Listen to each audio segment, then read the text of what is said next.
Duha ka 10-wheeler wing van ang i-require sa ato ni client para sa ilang deliveries, no? Og isa ka destination ani kay Davao to Jensan og Davao to 3 drops Tagaloan and Villanueva, Cagayan de Oro. Regular client namo ni og alaga jud permi namo ang ilang mga pabiyahe sa mua. Og daghan na sad mi na deliver na stocks nila. Kaloy ang sa Ginoo, permi kami ilang ginapili mag-tracking sa ilaha. Basig naa di ay mo ilaing requirements diha, naga-tracking pod ta og 6-wheeler o 10-wheeler wing van drop side. Naasad ta self-loading for towing or low bed for heavier equipment units. Napod ta boom trucks ranging from 3-tonner up until 10-tonner boom. Naasad ta 12-tonner crane and up until 200-tonner crane. Rough terrain or crawler crane. Pati hydraulic hammer naapod ta. Forklift 3-tonner, 5-tonner o 12-tonner naapod ta. Manlift naapod ta. Nagabaligya pod ta genset from 25 kVA to 1,500 kVA. Depende sa inyong requirement. Nagaparenta sa da genset pero depende sa availability.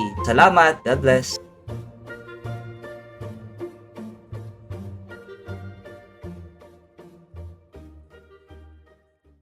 Bringing only good vibes.